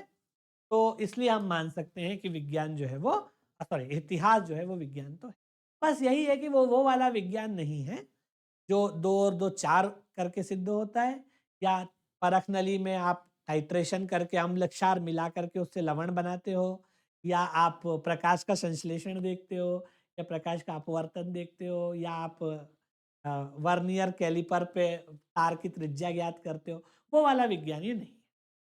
लेकिन हाँ, अपनी पद्धतियों में, अपने स्वरूप में, अपने विश्लेषण परक प्रकृति में, अपने निरीक्षण, परीक्षण, कार्य कारण संबंध, निष्कर्ष तक पहुंचने की पूरी प्रक्रिया, प्रविधियां, इनको अगर देखें तो घोर वैज्ञानिक, ये घोर लॉजिकल होता है। इसलिए इतिहास ज्ञान क्या है, ठीक है ना? ये आपको ध्यान रखना है। यही बात यहाँ पर लिखी हुई है। और ये हम इतिहास को विज्ञान तभी कह पाएंगे जब हम विज्ञान शब्द की परिभाषा को उदारता से, अगर हम माने कि बस वही विज्ञान है तो जी G1 इंटू G2 अपन आर स्क्वायर है, या वही विज्ञान है जो प्रत्यास्थता गुणांक है, या वही विज्ञान है जो अपवर्तन या परावर्तन सूचकांक है, इस तरीके से विज्ञान है। विज्ञान की परिभाषा बहुत व्यापक है। हर वो चीज जो तर्कणा पर आधारित, जो लॉजिक पर आधारित हो, जो आर्ग्यूमेंट पर आधारित हो, जो कार्य कारण संबंध पर आधारित हो, जो परीक्षण, निरीक्षण इत्यादि को विश्लेषण परक ढंग से करने के बाद निष्कर्ष तक पहुंचने पर आधारित हो, वो वैज्ञानिक है। जब हम विज्ञान की व्यापक परिभाषा देखते हैं तो इतिहास को विज्ञान माना जा सकता है। मेरे हिसाब से ये बात यहाँ पूरी हो गई है और इसमें अब कोई संदेह नहीं है कि इतिहास विज्ञान। अब आते हैं इतिहास एक कला है या नहीं है। इतिहास एक कला है या नहीं है, इस पर भी बहुत विचार जो है अलग अलग वैज्ञानिकों ने, ठीक है। हालांकि इसको हम अगले क्लास के लिए रखेंगे, मैं थोड़ा सा परिचय देता हूँ, फिर हम अगली क्लास के लिए इसको पढ़ेंगे कि इतिहास कला है या नहीं। लेकिन पहले हमको ये मानना पड़ेगा कि कला किसको बोलते हैं, किस आधार पर किसी भी चीज को कला बोला जा सकता है या कला की तरह क्वालिफाई होता है। कला मतलब आर्ट, ठीक है। देखते हैं कि ये कला है या नहीं। कुछ लोग हैं, कुछ विद्वान ऐसे हैं जो ये मानते हैं कि इतिहास विज्ञान नहीं है, क्या है, कला है, आर्ट, ठीक है। अब कई लोग ये मानते हैं कि जब इतिहास विज्ञान है तो कला हो ही नहीं सकता, और कला है तो विज्ञान हो ही नहीं सकता। अगर आप अच्छे हैं तो बुरे आदमी नहीं हो सकते, बुरे आदमी है तो अच्छे, या तो आप अच्छे हो सकते हैं। इस तरह का जो ये कॉन्ट्रडिक्शन है, द्वैत है, जो एक अच्छे और बुरे आदमी में होता है, या तो आप अच्छे आदमी हो या बुरे आदमी हो, या आप बुरे आदमी हो या। इसी तरह से कुछ लोग ये मानते हैं कि अगर इतिहास विज्ञान है तो कला नहीं हो, और अगर वो कला है तो विज्ञान नहीं हो सकता, क्योंकि कला और विज्ञान के बीच में छुरी कांटे का बैर है जैसे, मतलब इतिहास और विज्ञान के बीच में वैसे एकदम द्वैत है, अंतर्द्वंद्व है, एकदम सीधा सीधा टकराव है, ऐसा कई लोग मानते हैं। कई लोग मानते हैं कि नहीं, ऐसा नहीं है। इतिहास और विज्ञान के बीच में अनिवार्य अंतर्द्वंद्व नहीं है। जैसे एक आदमी अच्छा भी हो सकता है, बुरा भी हो सकता है। ग्रे पर्सनैलिटी जिसको बोलते हैं ना, कुछ लोगों की, या हम सभी लोगों की ग्रे पर्सनैलिटी, कुछ की क्यों, सभी की। ना तो हम 100% व्हाइट हैं, ना हम 100% ब्लैक हैं। हम सभी लोग अलग अलग अनुपात में श्वेत श्याम का कॉम्बिनेशन है, सफेद और काले का कॉम्बिनेशन होता है हर आदमी, अलग अलग अनुपात। तो सभी में ग्रे शेड्स हैं, ग्रे के भी कई शेड है। ज्यादा व्हाइटिश तरह से हो सकता है कोई आदमी ग्रे, कुछ आदमी ज्यादा ब्लैकिश हो सकते हैं। 100 के आधार पे देखें तो 90-10 का भी अनुपात हो सकता है, 60-40 का भी हो सकता है, 80-20 का भी हो सकता है, 70-30 का भी हो सकता है, अच्छाई और बुराई के बीच में। तो इस तरह से जैसे कोई भी व्यक्ति अच्छा या बुरा नहीं होता, बल्कि उसका कॉम्बिनेशन होता है अच्छाई और बुराई का, वैसे ही इतिहास भी कला और विज्ञान का कॉम्बिनेशन हो सकता है। लेकिन कुछ लोग ये मानते हैं कि नहीं, कोई चीज अगर कला है तो विज्ञान नहीं हो सकती, कोई विज्ञान है तो कला नहीं हो सकती, क्योंकि कला जो है वो क्रिएटिविटी पे चलती है, इमेजिनेशन पे चलती है, मनोभावों पे चलती है। जबकि विज्ञान जो है वो सत्य पे चलता है, अन्वेषण पे चलता है, परीक्षण पे चलता है, तथ्य पे चलता है, लॉजिक पे चलता है। जबकि कला जो है वो अपनी क्रिएटिविटी पे चलती है। तो कुछ लोग इसमें अनिवार्य द्वैत मानते हैं, कुछ लोग मानते हैं नहीं, दोनों चीजें हो सकती है। कला होते हुए भी कोई चीज विज्ञान हो सकती है, और विज्ञान होते हुए भी कोई चीज कला हो सकती है। इसमें निष्कर्ष जो है, नीर-क्षीर विवेचन के बाद जो निष्कर्ष निकलता है वो एक निकलता है कि अपने अंतर प्रकृति में, अंतर का मतलब इनर, इनसाइड, अपनी मूल प्रकृति में, अपनी अंतर प्रकृति में इतिहास विज्ञान, किंतु उसके प्रकटीकरण के ढंग में वो कला है। बहुत सुंदर बात है ये, बहुत जबरदस्त बात। विज्ञान जो है अपनी मूल प्रकृति में, सॉरी विज्ञान बोल रहा हूं यार, इतिहास जो है एक विषय के रूप में अपनी मूल प्रकृति में, मूल संरचना में, मूल प्रविधियों में विज्ञान है। किंतु जब वो अपनी बात को प्रस्तुत करता है, प्रकट करता है, तो प्रस्तुतिकरण और प्रकटीकरण के ढंग में वो कला है। इस बात को ऐसे समझिए कि इतिहास विज्ञान है, ये तो हमने समझ लिया। लेकिन जो निष्कर्ष निकालता है इतिहास, और जिन आधारों पर, जिन प्रक्रिया से गुजरने के बाद, जिन तथ्यों तर्कों से गुजरने के बाद निष्कर्ष तक पहुंचता है, जब वो उसका प्रकाशन करता है, प्रकटीकरण करता है, प्रस्तुतिकरण करता है, तो उसको प्रकट और प्रस्तुत करने का, प्रकाशित करने का ढंग जो है वो कलात्मक अपना, रुचिपूर्ण ढंग से उसको प्रस्तुत कर, कहानी के रूप में, कथा के रूप में, एक एक एनेक्डोट के रूप में, एक उत्तरोत्तर घटनाक्रम के रूप में उसको प्रस्तुत किया जाता है। और इसीलिए उसका प्रस्तुतिकरण का ढंग क्योंकि कलात्मक होता है, इसलिए इतिहास को कला माना जा सकता है। वो अपनी विवेचना में, वो अपने काम करने के तरीके में कलात्मक नहीं है, उसमें क्रिएटिविटी की कोई गुंजाइश नहीं है काम करने के तरीके में। वहां पर इमेजिनेशन की कोई गुंजाइश नहीं। आप इमेजिन नहीं कर सकते कि आर्य बाहर से आए होंगे। मुझे तो लगता है कि वो पहाड़ पार करते हुए मध्य एशिया से निकले और मैदानों से घूमते हुए जो है भारतीय उपमहाद्वीप में प्रवेश किया और यहाँ नदियां देखी और लहालोट हो गए और बस गए, यहाँ यहाँ के लोगों को मारने लगे। इमेजिन करने पे अच्छा लग रहा है, कल्पना अच्छी है, लेकिन कल्पना और सर्जनात्मकता के आधार पे इतिहास नहीं लिखा जाता।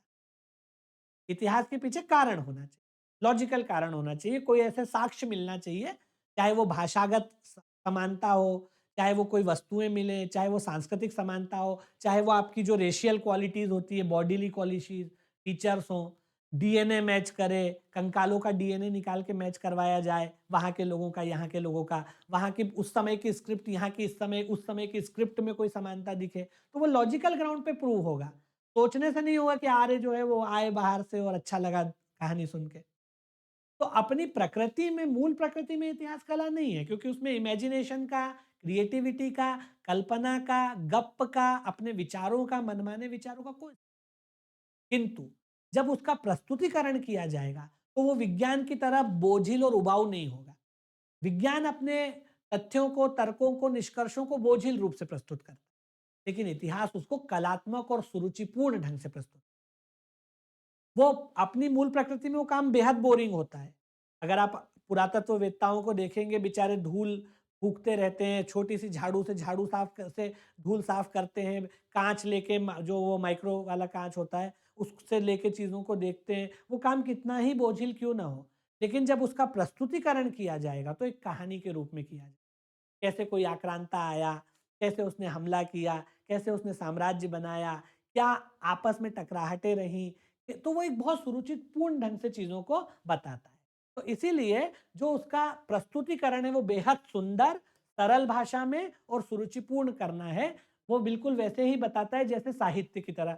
कोई अलंकारों का प्रयोग करके एक कहानी के रूप में घटनाओं में क्या हुआ, कैसे क्या हुआ, जैसे आप मुगल इतिहास पढ़ते हैं तो आपको मज़ा आ जाता है। कि कैसे अकबर कितनी विषम परिस्थितियों में राजा बने। बाबर की डेथ हो गई, अकबर उस समय पंजाब में थे बैरम खान के साथ। इधर बाबर की मौत का फ़ायदा उठा करके लोदीज़ ने जो है थोड़ा समय अपने आप को सोचा कि हम लोग उसमें आगे आ जाए, पर नहीं आए। लोदी के दरबार में एक हेमू नाम का आदमी काम करता था जो बीच में काफ़ी पावरफुल हो गया। कैसे यहाँ पर वॉइड का फ़ायदा उठा करके हेमू ने कब्ज़ा कर लिया। जैसे ही अकबर को खबर मिली बैरम खान को, तो कैसे फिर वो वहाँ से आए, कैसे पानीपत के मैदान में युद्ध हुआ। हेमू की सेना इतनी विशाल और बलशाली है कि वो जीत ही जाती अगर उसकी आंख में तीर न लगा होता। आंख में तीर लगने से जीती हुई बाजी हेमू हार गया और इतिहास की पूरी दिशा ही बदल गई। मुगल साम्राज्य स्थापित हो गया। तो ये बताने का ढंग कितना अच्छा है, बेहद बढ़िया। आप सिंधु घाटी पढ़ते हो, जिन्होंने खोजा वही जानते हैं कि उन्होंने वहां पे क्या माथापच्ची की। एक एक चीज को झाड़ू से हटाया और ईंटों को निकाला, कोई चीज टूट ना जाए, फूट ना जाए। लेकिन जब आपके सामने किताब में वो चीज आई, तो आपने उस सभ्यता की विशालता को कितने रोचक ढंग से पढ़ा। यहाँ क्या सभ्यता थी, बड़े-बड़े मकान, पक्के मकान, 2 मंजिला, 3 मंजिला, समकोण पर काटती हुई सड़कें, ड्रेनेज सिस्टम ऐसा कि भारत का आज का भी ड्रेनेज सिस्टम फेल है उसके सामने। Public spaces, public places, public swimming pool, public theatre, ऐसी चीज़ें जो आज लोगों को मयस्सर नहीं है, उस ज़माने में लोगों को मयस्सर थी। पार-राष्ट्रीय व्यापार होता था, धातु कर्म होता था, तो वो आपके सामने कितने अच्छे ढंग से आए। तो ये काम भले ही अपनी प्रकृति में वैज्ञानिक हो, उसमें लॉजिकल हो, बहुत उबाऊ भी हो सकता है, लेकिन जब वो प्रस्तुत किया जाता है, लिखने का जो उसके लिखने का, प्रकट करने का जो तरीका होता है, वो बेहद काव्यात्मक, सुंदर और सुरुचिपूर्ण होता है। और इसीलिए इतिहास लेखन का जो पूरा तरीका है, उसके प्रकटीकरण का जो तरीका है, उस आधार पे इसको कला माना जा सकता है। यही बात यहाँ पर लिखी हुई। तो आप अलग से पढ़ भी सकते हैं, जो बात मैंने समझाई है वही यहाँ पर लिखी। तो इतिहास विज्ञान भी है, कला भी है। बस हमें यह समझना पड़ेगा कि हमें विज्ञान और कला की परिभाषा को थोड़ा-सा व्यापक बनाना पड़ेगा, तभी हम इतिहास को विज्ञान और कला की श्रेणी में ला पाएँगे, जो कि ये है भी। स्थूल अर्थों में, सूक्ष्म अर्थों में जब हम समझेंगे, व्यापकता प्रदान करेंगे परिभाषाओं को, तो ये दोनों परिभाषाओं में आ जाएगा अपनी मूल प्रकृति में विज्ञान और स्थूल विज्ञान, और अपनी प्रकटीकरण, प्रस्तुतिकरण की कोटि में ये। इसी बिंदु पर आज की ये कक्षा को मैं विराम देता हूँ, इस कक्षा को। मैं उम्मीद कर रहा हूँ कि आपको ये टॉपिक क्लियर हो गया होगा कि इतिहास को विज्ञान और कला क्या मानना चाहिए, इसका स्वरूप क्या है, दोनों मानना चाहिए तो क्यों मानना चाहिए, ये पूरा बात आपको क्लियर हो गई होगी। इसी के साथ ये कक्षा जो है वो समाप्त होती है। अब अगले सेशन में एक नए टॉपिक के साथ, अगले टॉपिक के साथ आपसे फिर से मुलाकात होगी। बहुत-बहुत धन्यवाद।